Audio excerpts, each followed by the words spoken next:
Hello students, welcome to Pragya study studio. तो आज की वीडियो में मैं ऐसे 10 क्वेश्चंस बताऊंगी जो एसएससी सीजीएल में पूछे गए हैं। तो चलिए वीडियो को स्टार्ट करते हैं। हमारा फर्स्ट क्वेश्चन है, मानचित्र बनाने की कला और विज्ञान को क्या कहते हैं? तो ऑप्शन ए है हमारा सुदूर सुग्राही, ऑप्शन बी है कार्टोग्राफी, ऑप्शन सी फोटोग्रामिति एंड ऑप्शन डी और लास्ट ऑप्शन है हमारा मानचित्रण। तो इसका राइट आंसर जो है वो क्या होगा? इसका राइट आंसर होगा ऑप्शन बी कार्टोग्राफी, यानी कि मानचित्र बनाने की और कला और विज्ञान को हम क्या कहते हैं?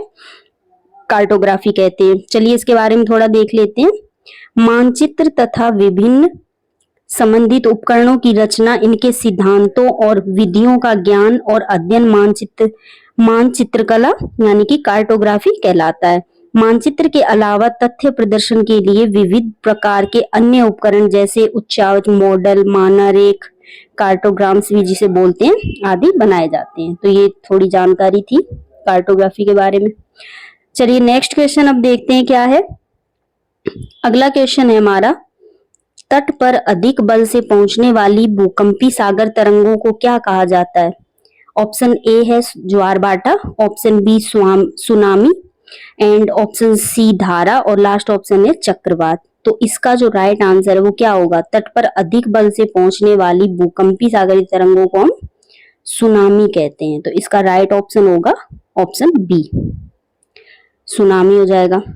चलिए सुनामी के बारे में थोड़ा देख लेते हैं। परिभाषा क्या है? समुद्र के भीतर अचानक जब बड़ी तेज हलचल होने लगती है तो उसमें उफान उठता है। इससे ऐसी लंबी और बहुत ऊंची लहरों का रेला उठना शुरू हो जाता है जो जबरदस्त आवेग के साथ आगे बढ़ता है। इन्हीं लहरों के रेले को हम सुनामी कहते हैं। तो ये थी थोड़ी सुनामी की छोटी सी परिभाषा। चलिए अगला क्वेश्चन देखते हैं। नेक्स्ट क्वेश्चन है हमारा, निम्न में से कौन सा इंडोनेशिया क्षेत्र 2004 में एक बड़े भूकंप का शिकार बना था? तो ऑप्शन ए है हमारा इरिहेन जया, ऑप्शन बी है Sumatra, option C Java and last option है कालीबंगन। तो इसका राइट आंसर जो है वो क्या होगा? सुमात्रा, यानी कि ये इंडोनेशिया का एक द्वीप है। सुमात्रा द्वीप जो है वो 2004 में एक बड़े भूकंप का शिकार बना था। इसको याद रखेंगे, कौन सा द्वीप है? सुमात्रा द्वीप। चलिए इसके बारे में थोड़ा देख लेते हैं। सुमात्रा के बारे में, सुमात्रा जो द्वीप है वो पश्चिमी इंडोनेशिया के सुंडा द्वीप समूह में से एक है। यह सबसे बड़ा द्वीप है जो पूरी तरह से इंडोनेशियाई क्षेत्र के भीतर है। साथ ही दुनिया में छठा सबसे बड़ा द्वीप है। पूछ लिया जाए दुनिया का छठे नंबर पर सबसे बड़ा द्वीप कौन सा है? सुमात्रा द्वीप। और सुमात्रा एक विस्तृत तिरछा द्वीप है जो उत्तर पश्चिम दक्षिण पूर्व अक्ष पर तिरछा हुआ है। हिंद महासागर सुमात्रा के उत्तर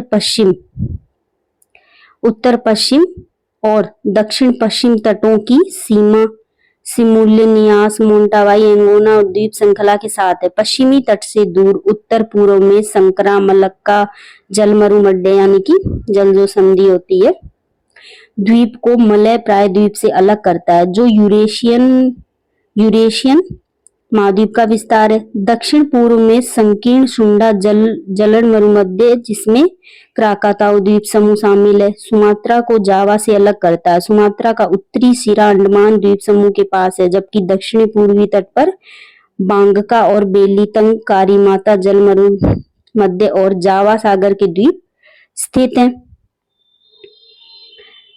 बुकित बरिशन पहाड़ जिनमें कई सक्रिय ज्वालामुखी हैं, द्वीप की रीढ़ है, जबकि उत्तर पूर्वी क्षेत्र में दलदलों, मैंग्रोव वन और जटिल नदी प्रणालियों के साथ बड़े मैदान और तराई हैं। चलिए अब नेक्स्ट क्वेश्चन देखते हैं। अगला क्वेश्चन है हमारा, पवन की अपवाह क्रिया के कारण बने गर्तों को क्या कहा जाता है? पवन की अपवाहन क्रिया के कारण बने गर्त जो होते हैं, गड्ढे होते हैं, उनको हम क्या कहते हैं? ऑप्शन ए है हमारा प्लाया, ऑप्शन बी है यारडांग, ऑप्शन सी है blow out and option D है बालू टिब्बा। तो इसका जो राइट आंसर है वो क्या होगा? पवन की अपवाहन क्रिया के कारण बने गड्ढों को या गर्तों को हम क्या कहते हैं? ब्लो आउट कहते हैं। तो इसका राइट आंसर होगा ऑप्शन सी। चलिए इसके बारे में, ब्लो आउट क्या है इसके बारे में थोड़ा देख लेते हैं। पवनों के एक ही दिशा में स्थायी प्रवाह से चट्टानों के अपक्षय जनित पदार्थ या असंगठित मिट्टी का अपवाहन होता है। इस प्रक्रिया में उथले गर्त बनते हैं जिन्हें अपवाहन गर्त कहते हैं। अपवाहन प्रक्रिया से चट्टानी धरातल पर छोटे गड्ढे गुहिकाएं भी बनती हैं। तीव्र वेग पवन के साथ उड़ने वाले धूल कण अपघर्षण से चट्टानी तल पर पहले उथले गर्त जिन्हें वात गर्त या ब्लोआउट्स कहते हैं बनाते हैं और इनमें से कुछ वात गर्त जो है वो गहरे और विस्तृत हो जाते हैं जिन्हें गुहा या कॉज कहते हैं। चलिए नेक्स्ट क्वेश्चन देखते हैं। अब अगला क्वेश्चन हमारा, अधिकतम जैव विविधता वाले प्रदेश निम्न में से किस प्रकार के होते हैं? ऑप्शन ए है उष्ण कटिबंधीय, ऑप्शन बी शीतोष्ण, ऑप्शन सी मानसूनी एंड ऑप्शन लास्ट डी है विषुवतीय। तो इसका राइट आंसर जो है वो क्या होगा? ऑप्शन डी विषुवतीय। ऑप्शन डी ऑप्शन हमारा क्या होगा? राइट होगा। अधिकतम जैव विविधता वाले प्रदेश में से विषुवतीय होते हैं। चलिए विषुवतीय प्रदेश के बारे में थोड़ा देखते हैं। विषुवतीय क्षेत्र में दुनिया की सबसे अधिक जैव विविधता पाई जाती है क्योंकि यहाँ उच्च ताप और उच्च सिद्धांतों की दशा पाई जाती है जो जैव विविधता के लिए अति आवश्यक शर्त है। इन स्कूलों में अपार्टमेंट और इलेक्ट्रॉनिक्स की विविधता अधिक होती है, तो ये चीज आपको ध्यान रखनी है। चलिए नेक्स्ट क्वेश्चन है हमारा, निम्न में से किसको सूर्य की ऊर्ध्वाधर किरणें कभी नहीं मिलेंगी? निम्न में से option A Mumbai, option B Chennai, option C Thiruvananthapuram, option D है श्रीनगर। तो इसका जो राइट आंसर है क्या होगा? Option D Srinagar. श्रीनगर को इनमें से इन चारों में से श्रीनगर ही ऐसा है जिसे ऊर्ध्वाधर किरणें नहीं मिलेंगी देखने को। तो चलिए इसके बारे में भी थोड़ा देखते हैं। कर्क और मकर रेखा पर सूर्य की सीधी किरणें पड़ती हैं जबकि श्रीनगर कर्क रेखा से बहुत दूर है, लगभग 34 डिग्री उत्तरी अक्षांश पर स्थित है, इसलिए यहाँ सूर्य की किरणें सीधी नहीं पड़ती हैं। चलिए नेक्स्ट क्वेश्चन है हमारा, निम्न में से वह शहर कस्बा कौन सा है जो सबसे अधिक उत्तरी अक्षांश पर स्थित है? Option A Patna, option B Allahabad, option C Pachmarhi, option D है हमारा अहमदाबाद। तो इसका जो राइट आंसर है वो होगा option A Patna. Option A right होगा। चलिए इसके बारे में थोड़ा देखते हैं। पटना शहर जो है वो सबसे उत्तरी अक्षांश पर स्थित है। पटना भारत के बिहार में स्थित एक शहर है। यह 25.60 अक्षांश और 85.12 देशांतर पर स्थित है और यह समुद्र तल से 57 मीटर की ऊंचाई पर स्थित है, पटना जो शहर है वो। चलिए अगला क्वेश्चन देखते हैं, भारत के दक्षिणी छोर का नाम क्या है? यानी कि भारत का जो दक्षिणी हिस्सा है वो क्या है, उसे क्या कहते हैं, किस नाम से पुकारा जाता है? ऑप्शन ए कन्याकुमारी अंतरिप, option B Calimere point, option C Nicobar में स्थित Indira point and option D है हमारा त्रिवेंद्रम में स्थित कोवलम। तो इसका राइट आंसर जो है वो क्या होगा? निकोबार में स्थित इंदिरा पॉइंट जो है वो भारत का सबसे दक्षिणतम पॉइंट है, इंदिरा पॉइंट। और मुख्य भूमि का दक्षिणी भाग पूछ लिया जाए तो कन्याकुमारी अंतरिप हो जाएगा, लेकिन हमें क्या पूछा है? सबसे दक्षिणी छोर पूछा है, तो ये हो जाएगा निकोबार में स्थित इंदिरा पॉइंट। इंदिरा पॉइंट जो है वो भारतीय क्षेत्र का सबसे दक्षिणी बिंदु है जो अंडमान निकोबार के अंदर निकोबार जिले में स्थित है और ये इतने नॉर्थ अक्षांश पर स्थित है। निकोबार तहसील की लक्ष्मी नगर पंचायत इसका संचालन करती है। इसे पहले पिग्मेलियन पॉइंट के नाम से भी जाना जाता था। चलिए नेक्स्ट क्वेश्चन है हमारा, भारत में निम्न में से किस प्रकार की बिजली का उत्पादन सबसे ज्यादा होता है? तो ऑप्शन ए हमारा पनबिजली, ऑप्शन बी तापीय बिजली, ऑप्शन सी नाभिकीय बिजली और ऑप्शन डी है हमारा सौर बिजली। तो इसका जो राइट आंसर वो होगा तापीय बिजली। ऑप्शन बी हमारा राइट होगा, यानी कि भारत में सबसे ज्यादा तापीय बिजली यानी कि तापीय विद्युत बोल दो जिसे, इसका सबसे ज्यादा उत्पादन किया जाता है। चलिए तापीय ऊर्जा के बारे में देखते हैं थोड़ा। ताप विद्युत केंद्र वह विद्युत उत्पादन संयंत्र है जिसमें प्रमुख घूर्णी प्राइम मूवर भाप से चलाया जाता है।